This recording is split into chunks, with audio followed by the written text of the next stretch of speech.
શ્રી ગણેશાય નમઃ. શ્રી દ્વારિકાધીશની જય. જય શ્રી કૃષ્ણ. શ્યામાની પ્યારી ગોપીઓ, આપ સૌનું મારી ઓમ ડિવાઇન કથા યુટ્યુબ ચેનલ પર હાર્દિક સ્વાગત છે. આજે હું તમને પુરુષોત્તમ માસ કથાના 19મા દિવસની વાર્તા કહી રહી છું, જેનું નામ છે 3 વરદાન. ભોળાશંકર બ્રાહ્મણ અને કુશળચંદ વાણિયો બંને પડોશીઓ હતા. બંને દુઃખી. ભોળાશંકરને કન્યા ન મળે અને કુશળચંદને એક આંખ નહીં. કોઈએ કહ્યું, ભલા માણસ, પુરુષોત્તમ માસ આવ્યો, વ્રત કરી ભગવાનને રીઝવો અને વરદાન માંગી લો, સૌ સારાવાના થશે, કોઈને કોઈ વાતનું દુઃખ નહીં રહે. આ વાત બંનેના ગળે ઉતરી. તેમણે વ્રત કરવા માંડ્યું. બંને સાથે નદીએ જાય અને નાય ધોઈ કથા વાર્તા સાંભળે. કોઈ નીમ ચૂક્યું નહીં અને પુરુષોત્તમ માસ પૂરો થયો. બંને જણા મોડી રાત્રે મંદિરમાં ગયા અને ભગવાનને પ્રાર્થના કરવા લાગ્યા. તાણિયો કુશળચંદ બોલ્યો, ભગવાન, મેં આખો મહિનો તારી સેવા કરી છે, હવે તો પ્રસન્ન થા, હું તારે શરણે આવ્યો છું. ભોળાશંકર બોલ્યા, ભગવાન, આખો એ મહિનો મેં ખરા ભાવથી તારી સેવા કરી છે, મારે કાંઈ જોઈતું નથી, માત્ર દર્શન આપ એટલે બસ. બંને ભક્તો પર ભગવાન પ્રસન્ન થયા અને પ્રગટ થઈ બોલ્યા, ભક્તો, હું પ્રસન્ન થઈ તમને એક એક વરદાન આપું છું, બસ. ભોળાશંકરે કહ્યું, ભગવાન, તમે દર્શન દીધા એટલે બસ, મારો જન્મારો સફળ થયો. તાણિયો કુશળચંદ કોણી મારીને બોલ્યો, માગને, ભગવાન કહે છે ને તને માગવામાં શું જોર આવે છે? ભગવાન સામું જોઈને તે બોલ્યો, ભગવાન, આપનાથી અન્યાય થાય છે. મારા મિત્રને એક વરદાન આપ્યું તે તો ઠીક, પણ મને તમારે 3 વરદાન આપવા જોઈએ. કેમ ભાઈ 3? ભગવાને હસીને પૂછ્યું. ભોળાશંકર એકલો જીવ છે એટલે એને એક વરદાન બસ છે, પણ અમે તો ઘરમાં 3 જણ છીએ, હું, મારી પત્ની અને પુત્ર.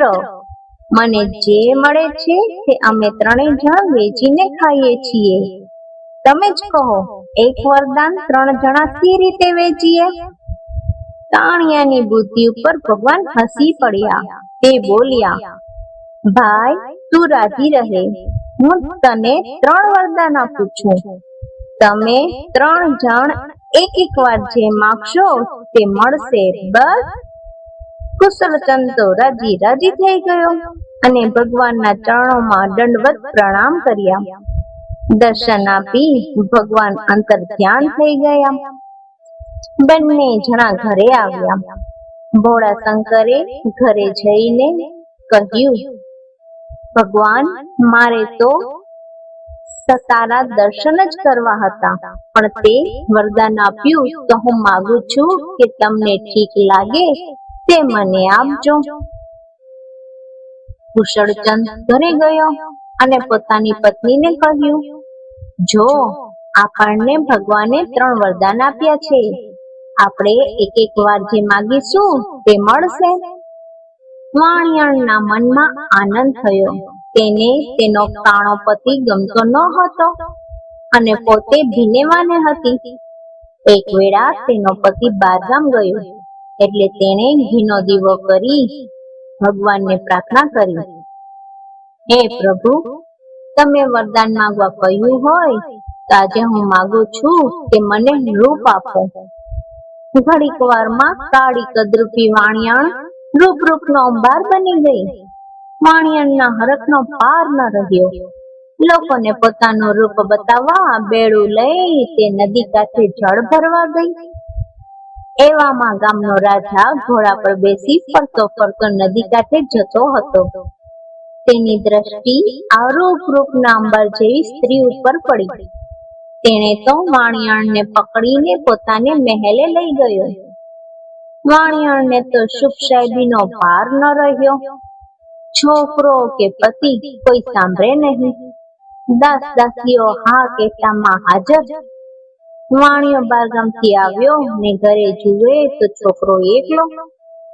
છોકરાએ વાણિયાને બધી વાત કરી. વાણિયાનો મિજાજ ગયો.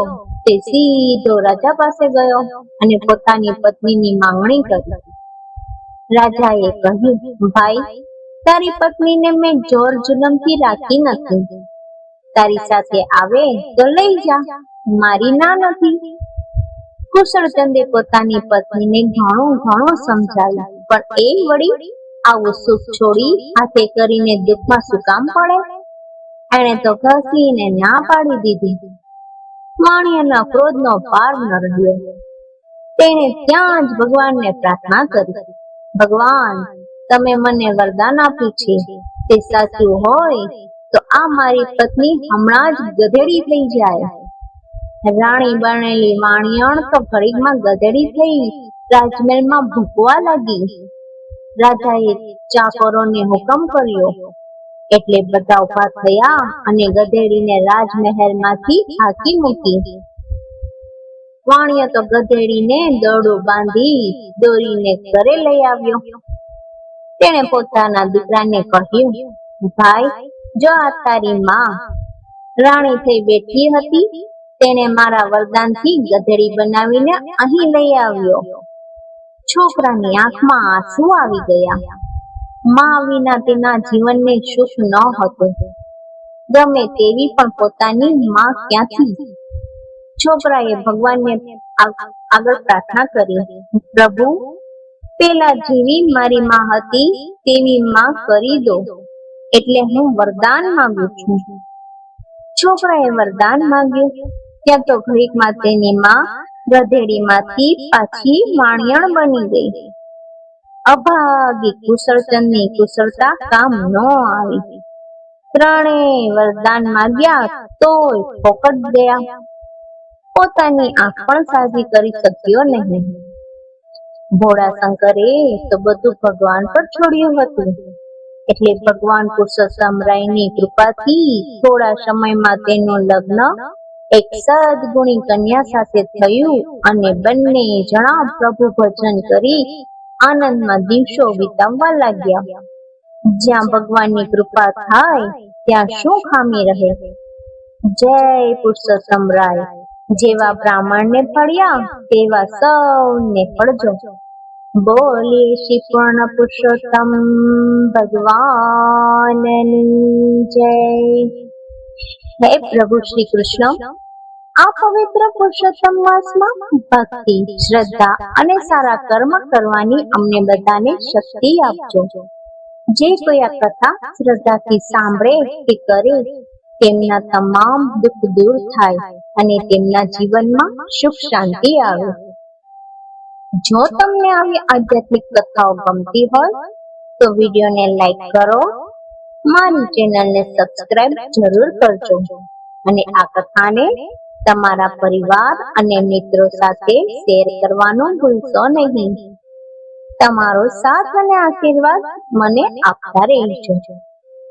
તો ફરી મળીએ એક નવી ભક્તિપૂર્ણ કથા સાથે. જય શ્રી કૃષ્ણ. રાધે રાધે.